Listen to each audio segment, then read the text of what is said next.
ನಮಸ್ತೆ ಕಲಾ. ನಮಸ್ತೆ. ವೆಲ್ಕಮ್ ಹರೇ ಬ್ಯಾಕ್. ಕೃಷ್ಣ. ಹರೇ ಹರೇ ಕೃಷ್ಣ. ಕೃಷ್ಣ. ಇವಾಗ ನಾವು ಚಾಪ್ಟರ್ 7 ಮಾಡ್ತಾ ಇದ್ದೀವಿ. ಅದರಲ್ಲಿ ಹೆಡ್, ಹೆಚ್ ಮತ್ತೆ ಇ ಎರಡು ಮುಗಿದಿದೆ. ಇವಾಗ ಎ.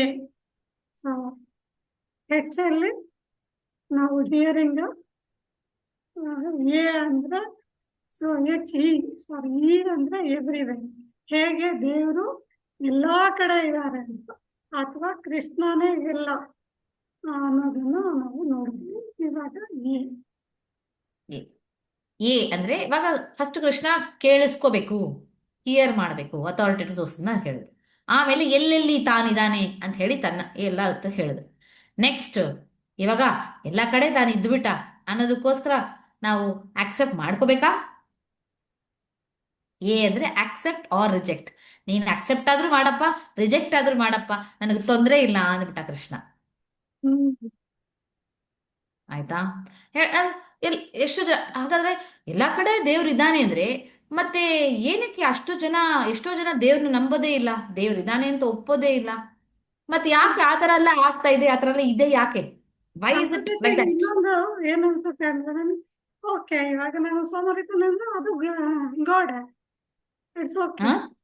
ಇವಾಗ ನನ್ನಲ್ಲಿ ಸೋಮಾರಿತನ ಅಂದ್ರೆ ಅದು ಕೂಡ ಕೃಷ್ಣನೇ, it's okay to be like that. ನಾನೇನೋ ಕೆಟ್ಟದ್ ಮಾಡ್ತಾ ಇದ್ದೀನಿ ಅಂದ್ರೆ ಅದು ಗಾಡ್, ಅದು ಕೃಷ್ಣನೇ, it's okay to be like that. Hmm ಆ ತರ ಇಲ್ಲ, ಅದನ್ನು ಕೃಷ್ಣನೇ ಅಂತ ಹೇಳಿಲ್ಲ. ಎಬಿಲಿಟಿ ಅಂತ ಹೇಳಿದ್ದೆ ಹೊರತು ಅದು ನಾನು ಅಂತ ಹೇಳಿಲ್ಲ ಅಲ್ವಾ? ಕೃಷ್ಣ ಹೇಳಿಲ್ಲ ಆ ವಿಷಯ. ಓಕೆ. ಆ ಎಬಿಲಿಟಿ ಅಂತ ಹೇಳ್ದ. ಆಯ್ತಾ? ನಿದ್ದೆ ಮಾಡೋ ಎಬಿಲಿಟಿ ಇದೆ ಅಂದ್ರೆ, ಫಾರ್ ಎಕ್ಸಾಂಪಲ್, ಆ ಏನು ಬಿಯರ್ ಅಲ್ಲ, ತುಂಬಾ ತುಂಬಾ ವರ್ಷಗಳು ನಿದ್ದೆ ಮಾಡುತ್ತೆ, ತುಂಬಾ ತಿಂಗಳುಗಳು ನಿದ್ದೆ ಮಾಡುತ್ತೆ ಅಲ್ವಾ? ಆ ನಿದ್ದೆ ಮಾಡೋ ಎಬಿಲಿಟಿ ಕೂಡ ಕೃಷ್ಣನೇ, ಇಲ್ಲ ಅಂತ ಹೇಳೋದಿಲ್ಲ. ನಾವು ಸೋಮಾರಿತನ ಅನ್ನೋದು ಎಬಿಲಿಟಿ ಅಲ್ಲ. ನಮ್ಗೆ ನಿದ್ದೆ ಮಾಡಕ್ ಆಗುತ್ತಾ ಆಕ್ಚುಲಿ? ಆ ಎಬಿಲಿಟಿ ಇದ್ರೆ ಅದು ಆ ಎಬಿಲಿಟಿ ಕೃಷ್ಣನೇ, ಇಲ್ಲ ಅಂತ ಹೇಳೋದಿಲ್ಲ ನಾನು. ಆಯ್ತಾ? ಸೊ ಸೋಮಾರಿತನ ಅದು ಬೇರೆ, that's a different thing, it's not an ability. Okay. So ಅದಿರ್ಲಿ ಒಂದ್ ಕಡೆ. ಆ ಇವೆಲ್ಲ ಎಲ್ಲ ಕಡೆ ತಾನಿದ್ದಾನೆ ಅಂದ್ರೂ ಕೂಡ ಎಷ್ಟೊಂದು ಜನ ದೇವರ ಇದ್ದಾನೆ ಅಂತ ನಂಬೋದೇ ಇಲ್ಲ. ಆ ತರ ಯಾಕಿದೆ ಸಿಚುವೇಶನ್ ಅಂದ್ರೆ, ಕೃಷ್ಣ ಎಲ್ಲರಿಗೂ ಫ್ರೀ ವಿಲ್ ಕೊಟ್ಟಿದ್ದಾನೆ. ಪ್ರತಿಯೊಂದು ಜೀವಿಗೂ ಫ್ರೀ ವಿಲ್ ಕೊಟ್ಟಿದ್ದಾನೆ. ಅಂದ್ರೆ ನೀನು ಅಕ್ಸೆಪ್ಟ್ ಆದ್ರೂ ಮಾಡಪ್ಪ, ನೀನು ಇಲ್ಲ ಅಂದ್ರೂ ರಿಜೆಕ್ಟ್ ಆದ್ರೂ ಮಾಡು. ಓಕೆ. ಅಂತ ಅಂದ್ರೆ ಏನು, ಫೋರ್ಸ್ಫುಲ್ ಆಗಿ ಕೃಷ್ಣ ತಾನು ದೊಡ್ಡವನು ಅಂತ ಯಾರಿಗೂ ಇದು ಮಾಡ್ಕೊಳಕ್ ಹೋಗೋದಿಲ್ಲ. ಆಪೋಸಿಟ್, ತಾನು ದೊಡ್ಡವನು, ತಾನು ತಾನೇ ಇರೋದು ಎಲ್ಲಾ ಕಡೆ ಅಂತ ತೋರ್ಸ್ಕೊಳ್ದೇ ಇರೋದ್ರಲ್ಲಿ ತುಂಬಾ ತೀವ್ರವಾಗಿರ್ತಾನೆ ಕೃಷ್ಣ. ಅಂದ್ರೆ ಭಗವಂತನ ಒರಿಜಿನಲ್ ನೇಚರ್ ನಮಗ್ ಗೊತ್ತಿಲ್ಲದೆ ಇರೋದಕ್ಕೆ ತುಂಬಾ ಅರೇಂಜ್ಮೆಂಟ್ಸ್ ಆಗಿದೆ. ಅಂದ್ರೆ we are all under the veil of his maya. ನಮಗೆ ಗೊತ್ತಾಗೋದಿಲ್ಲ ಎಲ್ಲಾ ಕಡೆ ಕೃಷ್ಣನೇ ಇದ್ದಾನೆ, ಎಲ್ಲ ನಡೆಸ್ತಾ ಇರೋದು ಕೃಷ್ಣನೇ ನಡೆಸ್ತಾ ಇದ್ದಾನೆ ಅಂತ ನಮಗೆ ಗೊತ್ತಾಗೋದಿಲ್ಲ. ಆ ತರ ಅರೇಂಜ್ಮೆಂಟ್ ಮಾಡಿದ್ದಾನೆ, ಅದನ್ನೇ ಮಾಯಾ ಅಂತೀವಿ ನಾವು. ಓಕೆ. ಆಪೋಸಿಟ್, ನಾವು ಚಿಕ್ಕ ವಿಷಯ ಮಾಡ್ಕೊಂಡೆ ನಾನ್ ದೊಡ್ಡವಳು ಅಂತ ತೋರಿಸ್ಕೊಳಕ್ಕೆ ಟ್ರೈ ಮಾಡ್ತೀವಿ. ಆಪೋಸಿಟ್ ಕೃಷ್ಣ. ಕೃಷ್ಣ ಆತರ ಮಾಡೋದಿಲ್ಲ. ಯಾಕೆ ಅಂದ್ರೆ ಆ, ಯಾಕೆಂದ್ರೆ ಹಿ ಗಿವ್ಸ್ ಫ್ರೀ ವಿಲ್. ಆಮೇಲೆ ಕೃಷ್ಣದಲ್ಲಿ 4 ತರದ ಜನ ಬಗ್ಗೆ ಹೇಳ್ತಾನೆ ಕೃಷ್ಣ. ಕೃಷ್ಣ ಇದು ಹೇಳ್ತಾನೆ ಏನು, ನಾನು ಈ ಎಲ್ಲ ಸತ್ವಗುಣ, ರಜೋಗುಣ, ತಮಗುಣ, ಈ ಎಲ್ಲ ಗುಣಗಳಿಗಿಂತ ಮೇಲೆ ನಾನು. ಆಮೇಲೆ ಈ ನನ್ನ ಏನಿದೆಯೋ, ನನ್ನ ಎನರ್ಜಿ, ಈ ಗುಣಗಳಿರೋದು, ಇದನ್ನ ಓವರ್ಕಮ್ ಮಾಡೋದು ತುಂಬಾ ತುಂಬಾ ಕಷ್ಟ. ಅದನ್ನ ಓವರ್ಕಮ್ ಮಾಡಿದ್ರೆ ನನ್ನನ್ನು ತಿಳ್ಕೊಳಕ್ ಆಗುತ್ತೆ. ಅಂದ್ರೆ ಸತ್ವಗುಣ, ರಜೋಗುಣ, ತಮೋಗುಣ ಇದೆಲ್ಲದರಿಂದ ಮೇಲಕ್ಕೆ ಹೋದ್ರೇನೆ ಅವ್ರು ನಾವು ನಮ್ಮ ಕೈಲಿ ದೇವರನ್ನ ಅರ್ಥ ಮಾಡ್ಕೊಳಕ್ ಆಗತ್ತೆ. ಆದ್ರೆ ಫಸ್ಟ್ ಆಫ್ ಆಲ್ ಇದನ್ನ ಓವರ್ಕಮ್ ಮಾಡೋದು ತುಂಬಾ ಕಷ್ಟ. ಆದ್ರೆ ಯಾರು ನನಗೆ ಸರೆಂಡರ್ ಆಗ್ತಾರೋ ಅವ್ರಿಗೆ ಇದೆಲ್ಲ ಕ್ರಾಸ್ ಮಾಡೋದು ತುಂಬಾ ಸುಲಭ. ತುಂಬಾ ಸುಲಭವಾಗಿ ಕ್ರಾಸ್ ಮಾಡಕ್ ಆಗುತ್ತೆ ಅವ್ರ ಕೈಲಿ. ಆಮೇಲೆ ಕೃಷ್ಣ ಹೇಳ್ತಾನೆ 4 ತರದ ಜನ ಇದ್ದಾರೆ. ಯಾರು ನನ್ನನ್ನ ರಿಜೆಕ್ಟ್ ಮಾಡೋರು ಇದ್ದಾರೆ. ಯಾರು? First grossly foolish people. ಸ್ವಲ್ಪ ಕೂಡ ಜ್ಞಾನನೇ ಇಲ್ಲ. ಏನು? ಫೂಲಿಶ್ ಪೀಪಲ್ ನನ್ನ ರಿಜೆಕ್ಟ್ ಮಾಡ್ತಾರೆ. ಆಯ್ತಾ. Next second type of people ಬಂದ್ಬಿಟ್ಟು ನರಾಧಮ, ಅಂದ್ರೆ ನರರಲ್ಲೇ ಅಧಮವಾದವರು, ತುಂಬಾ ಲೋವೆಸ್ಟ್, ಏನು ಮನುಷ್ಯರಲ್ಲೇ ತುಂಬಾ ಲೋವೆಸ್ಟ್ ಆಫ್ ಮನುಷ್ಯರು ಇರ್ತಾರಲ್ಲ, ಆ ನಾವು ನೋಡಿರ್ತೀವಲ್ಲ ಅಂಥವ್ರು, ಅವರು ಭಗವಂತನನ್ನ ಅವ್ರು ಒಪ್ಪೋದೇ ಇಲ್ಲ, ರಿಜೆಕ್ಟ್ ಮಾಡ್ತಾರೆ. ಏಕೆಂದ್ರೆ ಭಗವಂತ ಇದ್ದಾನೆ ಅಂತ ಒಪ್ಪಿದ್ರೆ ಅವರು ಮಾಡೋ ಕೆಟ್ಟ ಕೆಲಸಕ್ಕೆಲ್ಲ ಓ ಅವ್ರಿಗೆ ಶಿಕ್ಷೆ ಇದೆ ಅಂತ ನಂಬಬೇಕಲ್ಲ ಅವರು. ಭಗವಂತನೇ ಇಲ್ಲ ಅಂತ ಅಂದ್ಕೊಂಡ್ಬಿಟ್ರೆ ನನಗೆ ಶಿಕ್ಷೆನೂ ಇಲ್ಲ ಅಂತ ಅನ್ಕೋಬೋದಲ್ಲ. ನೀವ್ ಹೇಳಿದ್ರಲ್ಲ ಇವಾಗ ಸೋಮಾರಿತನ, ಅದಕ್ಕೆಲ್ಲ ಒಪ್ಪಿಲ್ಲ ಕೃಷ್ಣ. ಓಕೆ, ಅದು ನಾನು ಅಂತ ಹೇಳಿಲ್ಲ ಕೃಷ್ಣ. ಓಕೆ. ಓಕೆ. ಸೆಕೆಂಡ್, ಮೂರನೇ ವಿಷಯರು, ಮೂರನೇ ಜನ ಬಂದು ಯಾರ ಒಂದು ಜ್ಞಾನ ಅಪಹೃತವಾಗಿದೆಯೋ, ಅಂದ್ರೆ it is been stolen by maya, ಅಂದ್ರೆ ನಾಲೆಡ್ಜು ಪಡೆದಿರ್ತಾರೆ, ಆದ್ರೆ ಆ ಮಾಯೆಯಿಂದ ಆ ನಾಲೆಡ್ಜ್ ಕಳೆದು ಹೋಗಿರುತ್ತೆ. ಅಂದ್ರೆ ಏನು, they will be under illusion, ದಿಗ್ಭ್ರಮೆಯಲ್ಲಿ ಇರ್ತಾರೆ. ಓಕೆ, ಇದು ಇದೇ ಬೆಟರು, ಅದೇ ಬೆಟರು, ಅಂದ್ರೆ ಅಂಥವರೆಲ್ಲ ತುಂಬಾ ನಾಲೆಜಬಲ್ ಆಗಿ ತೋರಿಸ್ಕೊಳ್ತಾ ಇರ್ತಾರೆ, ಬಟ್ ಅವ್ರಿಗೆ ಆಕ್ಚುಲ್ ಜ್ಞಾನ ಇರೋದಿಲ್ಲ. ಅಂಥವ್ರು ರಿಜೆಕ್ಟ್ ಮಾಡ್ತಾರೆ. ಅಂದ್ರೆ ಇವಾಗ ಕೆಲವು ಎಷ್ಟೊಂದು ಜನ ಪಾಲಿಟಿಷಿಯನ್ಸ್ ಕೂಡ ಭಗವದ್ಗೀತೆಯ ಒಂದು ಏನು ಹೇಳ್ತಾರೆ ಸಾರನ ಬರೆದಿದ್ದಾರೆ. ನಮ್ಮ ಇಂಡಿಯನ್ ಪಾಲಿಟಿಷಿಯನ್ಸ್ ಎಲ್ಲ ಬರೆದಿದ್ದಾರೆ, ಆಯ್ತಾ. ಬಟ್ ಅವರ ಜ್ಞಾನ ಒಂದು ಅಪಹೃತವಾದದ್ದು, ಅದು ಅವರು ನಿಜವಾದ ಜ್ಞಾನ ಅಲ್ಲ, ಮಾಯೆಯಿಂದ ಕವರ್ ಆದವರು. ಅಂಥವ್ರು ಇವಾಗ ಫಾರ್ ಎಕ್ಸಾಂಪಲ್ ಭಗವಾನ್ ವಾಚ ಅಂತ ಬರೆದ್ರೂ ಕೂಡ ಅವ್ರೇನ್ ಹೇಳ್ತಾರೆ, ಭಗವಾನ್ ಅಲ್ಲ ಇದು, ಯಾರೊಬ್ರು ಹೇಳ್ತಾ ಇರೋದು, ಭಗವಾನ್ ಅಂತ ಹೆಸರಿಟ್ಕೊಂಡು ಹೇಳ್ತಾ ಇರೋದು ಅಂತ ಹೇಳ್ತಾರೆ. ಅಂದ್ರೆ ಸಚ್ ಪೀಪಲ್ ರಿಜೆಕ್ಟ್ ಕೃಷ್ಣ ಅನ್ನೋದನ್ನ ರಿಜೆಕ್ಟ್ ಮಾಡಿ ಭಗವದ್ಗೀತೆ ಮಾತ್ರ ಬೇಕು ಬಟ್ ಕೃಷ್ಣ ಬೇಡ, ಅಂದ್ರೆ they don't accept Krishna but they will accept Bhagavad Gita. ಆ ತರ ಜನ ರಿಜೆಕ್ಟ್ ಮಾಡ್ತಾರೆ, ಥರ್ಡ್ ಪರ್ಸನ್. ಫೋರ್ತ್ ಫೋರ್ತ್ ಅಂದ್ರೆ ಈ ರಾಕ್ಷಸಿ ಗುಣಗಳಿರುತ್ತಲ್ವಾ, ರಾಕ್ಷಸ ತರ ಹಿರಣ್ಯಕಶಪು, ಹಿರಣ್ಯಾಕ್ಷ ಅಲ್ವಾ, ಆ ರಾವಣ, ಅಂಥದವರು ರಾಕ್ಷಸಿ ಗುಣಗಳು ಇರೋರು, ಅಂಥವ್ರು ಅವರು ಅಂತ ಈ ನಾಲ್ಕು ಥರದ ಜನ ನನಗೆ ಸರೆಂಡರ್ ಆಗೋದಿಲ್ಲ, ನನ್ನ ಒಪ್ಪೋದಿಲ್ಲ, ರಿಜೆಕ್ಟ್ ಮಾಡ್ತಾರೆ. ಅದೇ ತರ ಇನ್ನು ನಾಲ್ಕು ಥರದ ಜನ ಇದ್ದಾರೆ, ಅವರು ನನ್ನನ್ನ ನನ್ನ ಹತ್ರ ಬರ್ತಾರೆ ನಾಲ್ಕು ವಿಷಯಗಳಿಂದ.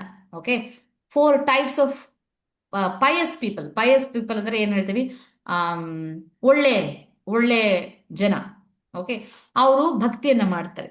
ಎಂಥ ಆದ್ರೆ ಒಬ್ಬೊಬ್ಬರದು ಒಂದೊಂದು ಸೆಲ್ಫಿಶ್ ಮೋಟಿವ್ ಇರುತ್ತೆ, ಬೇರೆ ಬೇರೆ ಸೆಲ್ಫಿಶ್ ಮೋಟಿವ್ಸ್. ಆ ಸೆಲ್ಫಿಶ್ ಮೋಟಿವ್ಸ್ ಇಂದ ಭಕ್ತಿ ಮಾಡ್ತಾರೆ. ಫಸ್ಟ್ ಬಂದು ದುಃಖದಲ್ಲಿರೋರು, ತುಂಬಾ ಕಷ್ಟದಲ್ಲಿರೋರು, ತಮ್ಮ ಕಷ್ಟ ಹೋಗಬೇಕು ಅನ್ನೋದಕ್ಕೋಸ್ಕರ ಭಕ್ತಿ ಮಾಡ್ತಾರೆ.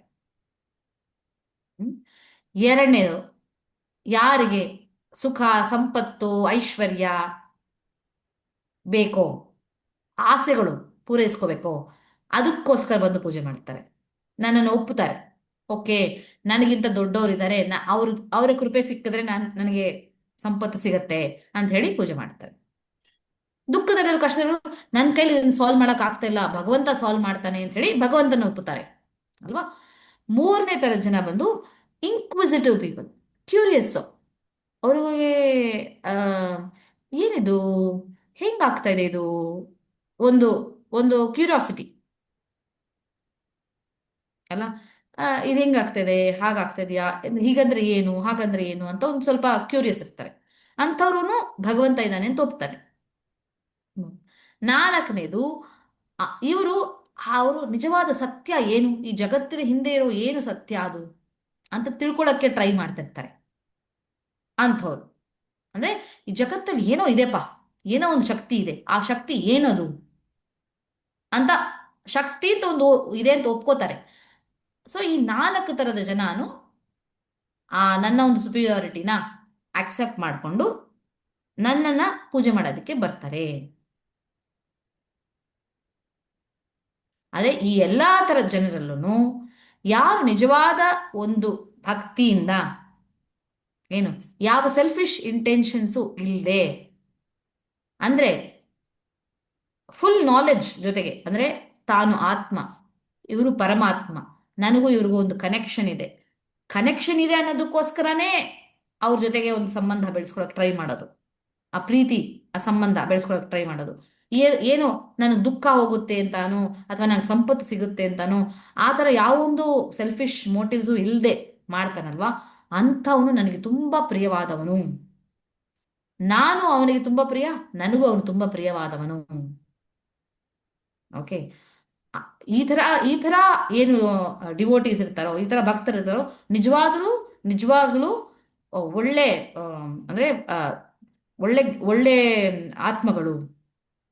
ಆದ್ರೆ ಅಂಥವರಲ್ಲೂ ಕೂಡ ಅಂಥವರಲ್ಲೂ ಕೂಡ ಯಾರಿಗೆ ನನ್ನ ಬಗ್ಗೆ ಪರ್ಫೆಕ್ಟ್ ನಾಲೆಜ್ ಇದೆಯೋ ಅಂಥ ಪರ್ಸನ್ ಯಾವಾಗಲೂ ನನ್ನನ್ನೇ ನೆನೆಸ್ಕೊಂಡಿದ್ರು ನನ್ನೊಳಗೇ ಇರ್ತಾನೆ. ನನ್ನೊಳಗೆ ಅಂದ್ರೆ ನನ್ನ ಬಗ್ಗೆನೇ ತಿಳ್ಕೊಂಡು ನನ್ನ ನನ್ನ ಒಂದು ಸೇವೆಯಲ್ಲೇ ತೊಡಗಿರ್ತಾನೆ. ಆದ್ರೆ ಈ ತರ ಒಂದು ಪರ್ಸನ್ ಬಂದು ತುಂಬಾ ತುಂಬಾ ಜನ್ಮಗಳು ಮೃತ್ಯುಗಳು ಆದ್ಮೇಲೆ ಆಕ್ಚುಲಿ ಒಬ್ಬರ ಕೈಲಿ ನನ್ನಲ್ಲಿ ಅಷ್ಟು ಸರೆಂಡರ್ ಆಗಕ್ಕಾಗತ್ತೆ. ಅಷ್ಟು ಈಸಿಯಾಗಿ ಆಗ್ಬಿಡಲ್ಲ. ಏನು, ಯಾವ ಸೆಲ್ಫಿಶ್ ಮೋಟಿವ್ಸು ಇಲ್ಲದೆ ನನಗೆ ರಿಲೇಶನ್ಶಿಪ್ ಇದೆ, ಆಮೇಲೆ ಅದನ್ನು ಬೆಳೆಸ್ಕೋಬೇಕು ಅಂತ ಹೇಳಿ ಆ ಥರ ಒಂದು ಸರೆಂಡರ್ ಆಗಿ ಫುಲ್ ನಾಲೆಡ್ಜ್ ಜೊತೆಗೆ ಸರೆಂಡರ್ ಆಗೋ ಅಂಥ ಒಂದು ಏನಿದೆಯೋ ಆ ಒಂದು ಸಿಚುವೇಶನು ಅಷ್ಟು ಈಸಿಯಾಗಿ ಬಂದ್ಬಿಡಲ್ಲ. ಏನು, ನಾನೇ ಎಲ್ಲದಕ್ಕೂ ಕಾರಣ ಅಂತ ತಿಳ್ಕೊಂಡು ನನ್ನಲ್ಲಿ ಸರೆಂಡರ್ ಆಗೋ ಆ ಥರ ಒಂದು ಮಹಾತ್ಮ ತುಂಬಾ ರೇರು. ಅಷ್ಟು ಈಸಿಯಾಗಿ ಆಗೋದಿಲ್ಲ ಆ ವಿಷಯ ಅಂತ ಹೇಳಿ ಕೃಷ್ಣ ಹೇಳ್ತಾರೆ. ರೀಸೆಂಟ್ ಆಗಿ ಅಂದ್ರೆ ಆ relationship of love, selfless love. ಹೇಳಿ. ರೀಸೆಂಟ್ ಆಗಿ ಇದನ್ನ ಹೇಳ್ತಾ ಇದ್ದೆ ನಾನು. ಏನಕ್ಕೆ ಅಂದ್ರೆ ನಮ್ಮಲ್ಲಿ ಎಷ್ಟೊಂದು ಆಧ್ಯಾತ್ಮಿಕವಾದ ನಾಲೆಡ್ಜ್ ಅಥವಾ ವೇದಾಸ ಪುರಾಣ ಇದೆಲ್ಲ ಎಲ್ಲ ಒಂದ್ ಕಡೆ ಕಳೆದೋಗಿದೆ. ನಾವು ಬೇರೆ ಇನ್ನೇನೋ ಹುಡುಕೊಂಡು ಹೋಗ್ತಾ ಇದೀವಿ ಅಥವಾ ಕಲಿತಾ ಇದ್ದೀವಿ. ನಾಲೆಡ್ಜ್ ಏನು ಇಲ್ಲ ಅನ್ನೋಕ್ಕೇನಿಲ್ಲ, ನಾಲೆಡ್ಜ್ ಇಸ್ ಎವ್ರಿವೇರ್. ಬಟ್ ಯಾವಾಗ ನಾವು ನಾಲೆಡ್ಜ್ ವಿತ್ ಸ್ಪಿರಿಚುಯಾಲಿಟಿ ಆಡ್ ಮಾಡ್ತೀವೋ ಅವಾಗ ಅದಕ್ಕೆ ಪವರ್ ಜಾಸ್ತಿ ಅಂತ. ಯಾಕೆ ಹೌದು. ಅಂದ್ರೆ ನಾವು ಬರೀ ಆಧ್ಯಾತ್ಮಿಕವಾಗಿ ಪೂಜೆ ಪುನಸ್ಕಾರ ಅಂತ ಮಾಡ್ಕೊಂಡು ಹೋದ್ರು ಅಂಥವ್ರು ಕೂಡ ಕಳೆದೋಗ್ತಾರೆ. ಆದ್ರೆ ಆ ನಾಲೆಡ್ಜ್ ನ ಅಕ್ವೈರ್ ಮಾಡ್ಕೊಂಡು ಏನಕ್ಕೆ ಮಾಡ್ತಾ ಇದ್ದೀವಿ ಏನು ಅದನ್ನ ನಾವು ಬೇರೆಯವ್ರಿಗೆ ಹೆಲ್ಪ್ ಆಗೋ ರೀತಿಯಲ್ಲಿ ಮಾಡುವಾಗ ಅಥವಾ ಜಗತ್ತಿಗೆ ಇನ್ನೊಂದು ಕ್ಲಾರಿಟಿ ಕೊಡೋದಿಕ್ಕೆ ಅಂತ ಮಾಡಿದಾಗ ಅದ್ರ ಪವರ್ ಬೇರೆ ಇರುತ್ತೆ ಅಂತ. ಹೌದು, ಹೌದು, ಟ್ರೂ. ನಾವು ಪೂಜೆ ಮಾಡ್ತೀವಿ, ನಮ್ ಕಷ್ಟ ಹೋಗ್ಬೇಕು ಅಂತ ಪೂಜೆ ಮಾಡೋದು ಹಾ, ತಪ್ಪೇನಿಲ್ಲ. ತಪ್ಪೇನಿಲ್ಲ. ನಮ್ಗೇನೋ ಒಂದು ಬೇಕು ಅಂತ ಭಗವಂತನ ಕೇಳೋದು ಅದು ತಪ್ಪಿಲ್ಲ. ಆದ್ರೆ ಅದು ಒಂದು ಲೆವೆಲ್.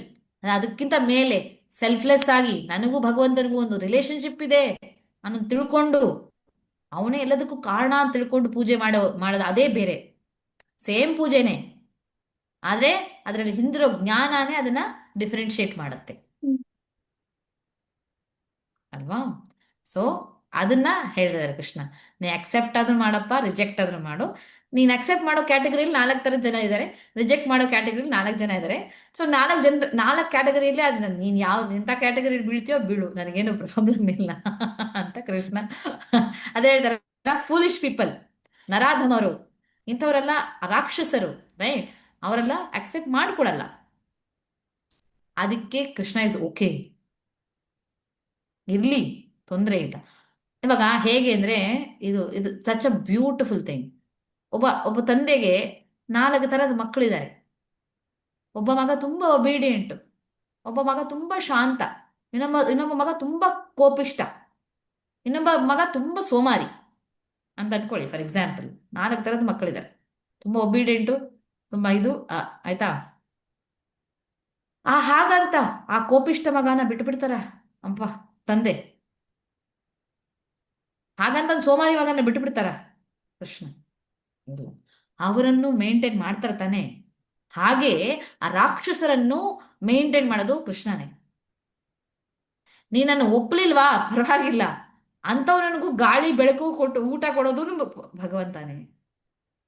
ನೀನು ಅಕ್ಸೆಪ್ಟ್ ಮಾಡು, ರಿಜೆಕ್ಟ್ ಮಾಡು. ನೀನ್ ಅದ್ರ ನನಗೆ ತಂದೆ ತಂದೆ ತಲೆ ಕೆಡಿಸ್ಕೊಳ್ಳೋದೇ ಇಲ್ಲ. ನೀನು ಅಕ್ಸೆಪ್ಟ್ ಆದ್ರೂ ಮಾಡು, ರಿಜೆಕ್ಟ್ ಆದ್ರೂ ಮಾಡು. ಆ ಪೊಸಿಷನ್ಗೋಸ್ಕರ ಅವರು ಹೋರಾಡೋದೇ ಇಲ್ಲ ಅಲ್ವಾ. ಮರ್ಯಾದೆ ಬೇಕೇ ಬೇಕು ಅನ್ನೋದು ಹೋರಾಡೋದೇ ಇಲ್ಲ. ನಿಜವಾದ ತಂದೆ, ನಿಜವಾದ ಪ್ರೀತಿ ಇರೋರಿಗೆ ಫ್ರೀ ವಿಲ್ ಕೊಡ್ತಾರೆ ಮಕ್ಕಳಿಗೆ. ಹಾಗಂತ ಹಾಗಂತ ಅಲ್ಲೇ ಹಂಗೆ ಬಿಟ್ಬಿಡಲ್ಲ. ಏನ್ ಮಾಡ್ತಾರೆ, ಮಕ್ಕಳನ್ನ ಸರಿ ದಾರಿ ತರೋದಕ್ಕೆ ಏನೋ ಒಂದು ಪ್ರಾಸೆಸ್, ಏನೋ ಒಂದು ವಿಷಯ ಇಟ್ಟಿರ್ತಾರೆ ಅಲ್ವಾ. ಅದಕ್ಕೋಸ್ಕರ ಮತ್ತೆ ಬಂದು ಆ ರಾಕ್ಷಸರನ್ನು ಸಂಹಾರ ಮಾಡಿದ್ರೆ, ಯಾಕಂದ್ರೆ ಬಿಟ್ರೆ ತಪ್ಪ ಮೇಲೆ ತಪ್ಪು, ತಪ್ಪ ಮೇಲೆ ತಪ್ಪು ಮಾಡ್ತಾನೆ ಇರ್ತಾನೆ ಇವನು, ಅವನಿಗೆ ಒಂದು ಒಂದು ಒದೆ ಬೀಳ್ಬೇಕಾದ್ದೆ ಅಂತ ಹೇಳಿ ಬಂದು ಸಂಹಾರ ಮಾಡ್ತಾರೆ. ಅದೇ ಸೋಮಾರಿ ಮಗ ಇದ್ರೆ ಆ ಮಗನಿಗೆ ಎದ್ದೇಳಪ್ಪ ಅಂತ ಹೇಳೋ ಒಂದು ಟೀಚರ್ನ ಕಳಿಸ್ತಾರೆ, ಆ ಗುರುವನ್ನ ಕಳಿಸ್ತಾರೆ, ಶಾಸ್ತ್ರವನ್ನ ಕಳಿಸ್ತಾರೆ, ಏನೋ ಒಂದು ಪ್ರಾಸೆಸ್ ಅನ್ನ ಇಟ್ಟಿರ್ತಾರೆ. ನಾವು ನಿದ್ದೆ ಮಾಡ್ತಿರೋ ಸೋಮಾರಿಗಳು ಎದ್ದು ಒಂದು ಒಳ್ಳೆ ಒಬಿಡಿಯಂಟ್ ಒಂದು ಮಗುವಾಗಿ ಬಿಹೇವ್ ಮಾಡ್ಬೇಕು ಅನ್ನೋದಕ್ಕೋಸ್ಕರ. ಅಂದ್ರೆ ಏನರ್ಥ, ಫ್ರೀ ವಿಲ್ಲು ಕೊಟ್ಟಿರ್ತಾರೆ, ವಾಪಸ್ ನಮ್ಮನ್ನ ಉದ್ಧಾರ ಮಾಡೋಕೆ ಒಂದು ಅರೇಂಜ್ಮೆಂಟು ಮಾಡಿರ್ತಾರೆ. ಅದು ಫೋರ್ಸ್, ಯಾವ್ದ್ರ ಬಗ್ಗೆನೂ ಫೋರ್ಸ್ ಮಾಡೋದಿಲ್ಲ. ರೈಟ್? ಇದು this is how that's why Krishna says I am the supreme father, ಪಿತಾಹಂ ಅಸ್ಯ ಜಗತೋ ಮಾತಾ ಧಾತ ಪಿತಾಮಹ ಅಂತ ಬೇರೆ ನೆಕ್ಸ್ಟ್ ಚಾಪ್ಟರ್ ಬರುತ್ತೆ. ಅದು ಮೋಸ್ಟ್ ಕಾನ್ಫಿಡೆನ್ಷಿಯಲ್ ನಾಲೆಜ್ ಅಂತಾರೆ. ಯಾಕೆ ಹೇಳ್ತೇನೆ, ಆ ಒಂದು ಕಾನ್ಫಿಡೆನ್ಷಿಯಲ್ ನಾಲೆಜ್ ತಿಳ್ಕೊಂಡ್ಬಿಟ್ರೆ, ನಮ್ಗೆ ನಿಜವಾಗ್ಲೂ ಅರ್ಥ ಮಾಡ್ಕೊಂಡ್ಬಿಟ್ರೆ ಅವಾಗ ವಾವ್ ಅನ್ಸುತ್ತೆ. ಅಂದ್ರೆ ಇವಾಗ ನಾ ಎಕ್ಸ್ಪ್ಲೈನ್ ಮಾಡಿದ್ನಲ್ಲ, ಹೇಗೆ ಒಂದು ತಂದೆ ತರ ಅನ್ನೋ ಒಂದು ಅನಾಲಜಿ ನೀವು ಅರ್ಥ ಮಾಡ್ಕೊಂಡಾಗ ಆಟೋಮ್ಯಾಟಿಕ್ ಆಗಿ ನಿಮ್ಗೆ ಭಗವಂತನ ಬಗ್ಗೆ ಅರ್ಥ ಆಗುತ್ತೆ. ನಿಮ್ಗೆ ನೀವು ಎಷ್ಟು ಅನ್ಕೋಬಹುದು, ಆ ಏನು ಆ ಇಷ್ಟು ಜನ ಸತ್ತೋಗ್ಬಿಟ್ರಲ್ಲ ಆಕ್ಸಿಡೆಂಟ್ ಅಲ್ಲಿ, ಇಷ್ಟೊಂದು ಜನ ಇದು ಅರ್ತ್ ವೆಹಿಕಲ್ ಸತ್ತೋಗ್ಬಿಟ್ರಲ್ಲ, ಮಾಡ್ಬಿಟ್ರಲ್ಲ ಅಂತ. So those are all also arrangements to bring lost souls into proper path. ನಮಗೆ ಎಲ್ಲಾ ವಿಷಯಗಳು ಅರ್ಥ ಆಗೋಲ್ಲ. ಫಾರ್ ಎಕ್ಸಾಂಪಲ್, ನಾವೆಲ್ಲ ಮಕ್ಕಳು ಅಂತ ಅನ್ಕೊಳ್ಳಿ, ಒಂದು ಒಬಿಡೆಂಟ್ ಮಗು, ನಾನೊಂದು ಸೋಮಾರಿ ಮಗು ಅಂತ ಏನೋ ಒಂದು ಇಟ್ಕೊಳ್ಳಿ. ನನ್ನ ತಂದೆ ಒಂದು ಸೋಮಾರಿ ಮಗುನ ಉದ್ಧಾರ ಮಾಡಕ್ಕೆ ಏನೇನ್ ಮಾಡ್ತಾರ ಸ್ಟೆಪ್ಸು, ಅದು ನನ್ಗೆ ಅರ್ಥ ಆಗುತ್ತಾ? ನನ್ನ ಮಗು, ನಾನು ಒನ್ ಚೈಲ್ಡ್, ನನ್ನ ಸಿಬ್ಲಿಂಗು ಅವ್ರು ಏನೋ ಒಂದು ಮಾಡ್ತಾ ಇದ್ದಾರೆ, ಅದು ತಪ್ಪಾ ಸರಿನಾ ನನಗೆ ಗೊತ್ತಿಲ್ಲ. ಆಕ್ಚುಲಿ ತಂದೆಗೆ ತಾನೇ ಗೊತ್ತಿರುತ್ತೆ. ಅವ್ರಿಗ ಎಂಥ ತಪ್ಪಿಗೆ ಯಾವ ತರ ಒಂದು ಕಾನ್ಸಿಕ್ವೆನ್ಸ್ ಕೊಡ್ಬೇಕು, ಯಾವ ತರ ಒಂದು ಪನಿಷ್ಮೆಂಟ್, ಯಾವ್ದೋ ಒಂದು ಕರೆಕ್ಟಿವ್ ಆಕ್ಷನ್ ಅಂತ ಅವ್ರಿಗೆ ತಾನೇ ಗೊತ್ತಿರುತ್ತೆ, ನನಗೆ ಗೊತ್ತಿರುತ್ತಾ? ಅದನ್ನ ಬಿಟ್ಬಿಟ್ಟು ನಾನು ಒಂದು ಸಿಬ್ಲಿಂಗ್, ಇನ್ನೊಂದು ಸಿಬ್ಲಿಂಗ್ಗೆ ನೋಡು ತಂದೆ ಅವನಿಗೆ ಮಾತ್ರ ಆ ಥರ ಕೊಟ್ಟಿದ್ದಾನೆ, ಪಾಪ ಅವನು ಎಷ್ಟು ಕಷ್ಟಪಡ್ತಿದ್ದಾನೆ ನನ್ನ ಬ್ರದರು ಅಂತ ನಾನು ನನ್ನ ತಂದೆ ಮೇಲೆ ಕೋಪ ಮಾಡ್ಕೊಂಡ್ರೆ ಇಸ್ ಇಟ್ ಇಂಟೆಲಿಜೆಂಟ್? ಆ ಥರನೇ ಕೆಲವೊಬ್ರು ಇರ್ತಾರಲ್ವಾ, ಏನು ಭಗವಂತ ಏನ್ ಮಾಡ್ತಾ ಇದ್ದಾನೆ, ಇಷ್ಟೊಂದು ಜನ ಸತ್ತೋಗ್ಬಿಟ್ರು, ಇಷ್ಟೊಂದು ಜನ ಇದು ಮಾಡ್ಬಿಟ್ರು ಅಂದ್ರೆ, do I really understand what is happening behind the scene? I don't understand, I don't have that much faculty ಅನ್ನೋದನ್ನ ಅದು ಅರ್ಥ ಮಾಡ್ಕೊಳ್ಳೋಷ್ಟು ಹ್ಯೂಮಿಲಿಟಿ ನಮಗಿಲ್ಲ. Who knows the full picture? ಭಗವಂತ ನೋಸ್. ನಮಗೆ ಫುಲ್ ಪಿಕ್ಚರ್ ಗೊತ್ತಿದ್ಯಾ? ಗೊತ್ತಿಲ್ವಲ್ಲ. ನಮಗೆ ನಮ್ಮ ನೆನ್ನೆ ಏನ್ ನಡೀತು ನಮಗೆ ಜ್ಞಾಪಕ ಇಲ್ಲ. ಆ ಒಂದು ಜೀವಿ ಅವರ ಪ್ರೀವಿಯಸ್ ಜನ್ಮದಲ್ಲಿ ಏನ್ ಮಾಡಿದ್ರೋ ನಮಗೇನಾದ್ರೂ ಗೊತ್ತಾ? ಗೊತ್ತಿಲ್ಲ. ಅವರನ್ನು ಉದ್ಧಾರ ಮಾಡೋದು ಹೇಗೆ, ಉದ್ಧಾರ ಮಾಡ್ಬೇಕು ಅನ್ನೋದು ನಮ್ಗೆ ಗೊತ್ತಾ? ನಮಗೆ ಗೊತ್ತಿಲ್ಲ ಖಂಡಿತವಾಗ್ಲು. ಡಿಫ್ರೆಂಟ್ ಪೀಪಲ್ನ ಡಿಫ್ರೆಂಟ್ ಥರ ದಾರಿಗೆ ತರಬೇಕಾಗತ್ತೆ. ಬಟ್ ಎಲ್ಲಾ ಜೀವಿಗಳನ್ನು ತಾನು ಓನ್ ಮಾಡ್ತಾನೆ ಕೃಷ್ಣ. ಎಂಥಾನೇ ಮಗು ಆಗ್ಲಿ ನೀನ್ ನನ್ನವನು ಅಂತ ಒಪ್ಕೊಂಡತಾನೆ. ಎಲ್ಲರನ್ನ ಮೇಂಟೈನ್ ಮಾಡ್ತಾನೆ, ಎಲ್ಲರನ್ನ ಸರಿ ದಾರಿಗೆ ತರೋದಕ್ಕೆ ಏನಾದ್ರೂ ಒಂದು ಮಾಡ್ತಾನೆ. So you will understand that only when you understand that God is your supreme father. Pitaham asya jagato. So it's such a confidential knowledge. ಇದನ್ನ ಈ ತರ ಒಂದು ಪರ್ಸ್ಪೆಕ್ಟಿವ್ ಅಲ್ಲಿ ನಿಮಗೆ ಹೇಳ್ಕೊಡಕ್ಕಾಗೋದು ಒಂದು ಭಕ್ತರಿಂದ ಮಾತ್ರನೇ ಹೇಳ್ಕೊಡಕ್ಕಾಗತ್ತೆ. ಯೋಚನೆ ಮಾಡಿ ನೋಡಿ, ಒಂದು ಪೊಲಿಟಿಷಿಯನ್ ಕೈಲಿ ಈ ತರ ಪರ್ಸ್ಪೆಕ್ಟಿವ್ ಕೊಡಕ್ಕಾಗತ್ತಾ ನಿಮಗೆ? ಆಗೋದಿಲ್ಲ. If you reject Krishna and accept only Bhagavad Gita, how can you understand this? Understand what is happening in the world? You cannot understand. ಅಲ್ವಾ? ಸೊ ಆಕ್ಸೆಪ್ಟ್ ಆದ್ರೂ ಮಾಡು, ರಿಜೆಕ್ಟ್ ಆದ್ರೂ ಮಾಡು, ನಾನೇ ಎಲ್ಲ ನೋಡ್ಕೊಡೋದು, ಎಲ್ಲ ಮಾಡೋದು ಅಂತ ಹೇಳಿ ಕೃಷ್ಣ ಹೇಳ್ತಾರೆ ಅಲ್ವಾ. ಈ ಚಾಪ್ಟರ್ ಅಲ್ಲಿ ಇಂಪಾರ್ಟೆಂಟ್ ಶ್ಲೋಕವಾದ 14, ಶ್ಲೋಕ ನಂಬರ್ 14, ಅದನ್ನ ಇವಾಗ ರಿಸೈಟ್ ಮಾಡೋಣ. ಅದರಲ್ಲಿ ಏನ್ ಹೇಳ್ತಾರೆ, ಕೃಷ್ಣ ಹೇಳ್ತಾರೆ, ಈ ದೈವಿಕವಾದ ಈ ಒಂದು ಶಕ್ತಿ ಏನಿದೆಯೋ ಅದು ನನ್ನದು. ಅದು ಅದರಲ್ಲಿ ಸತ್ವಗುಣ, ರಜೋಗುಣ, ತಮೋಗುಣ ಎಲ್ಲ ಇದೆ. ಅದನ್ನೆಲ್ಲ ಮೀರಿ ಬರೋದು ತುಂಬಾ ಕಷ್ಟ. ಆದ್ರೆ ಯಾರು ನನಗೆ ಸರೆಂಡರ್ ಆಗಿದಾರೋ ಅಂಥವ್ರು ಈ 3 ಗುಣಗಳನ್ನ ದಾಟಿ ಬರೋದಿಕ್ಕೆ, ಮೇಲೆ ಬರೋದಿಕ್ಕೆ ಸಾಧ್ಯ ಆಗತ್ತೆ. ಅಂತ ಹೇಳಿ ಕೃಷ್ಣ ಹೇಳ್ತಾರೆ. ದೈವಿ ಹ್ಯಯೇಷು ವೈವಿಹ್ಯೇಷು ಗುಣಮಯೀ ಗುಣಮಯೀ ಮಮ ಮಾಯಾ ಮಮ ಮಾಯಾ ದುರತ್ಯಯ ದುರತ್ಯಯ ಮಾಂ ಏವ ಯೇ ಮಾಂ ಏವ ಯೇ ಪ್ರಪದ್ಯಂತೆ ಪ್ರಪದ್ಯಂತೆ ಮಾಯಾಂ ಏತಾಂ ತರಂತಿ ತೇ. ಮಾಯಾಂ ಏತಾಂ ತರಂತಿ ತೇ. ದೈವಿ ಹ್ಯಯೇಷು ಗುಣಮಯೀ ದೈವಿ ಹೇಷು ಗುಣಮಯೀ ಮಮ ಮಾಯಾ ದುರತ್ಯಯ ಮಮ ಮಾಯಾ ದುರತ್ಯಯ ಮಾಂ ಏವ ಯೇ ಪ್ರಪದ್ಯಂತೆ ಮಾಂ ಏವ ಯೇ ಪ್ರಪದ್ಯಂತೆ ಮಾಯಾಂ ಏತಾಂ ತರಂತಿ ತೇ. ಮಾಯಾಂ ಏತಾಂ ತರಂತಿ ತೇ. ಓಕೆ ವಸುಧಾ, ನೆಕ್ಸ್ಟ್ ಇವಾಗ ನಾವು ಮುಗಿಸಿರೋದು A, accept or reject. Next last ಅಲ್ಲಿ ಡಿ ಬಗ್ಗೆ ನೆಕ್ಸ್ಟ್ ವಿಡಿಯೋದಲ್ಲಿ ನೋಡೋಣ. ಹರೇ ಕೃಷ್ಣ. ಹರೇ ಕೃಷ್ಣ.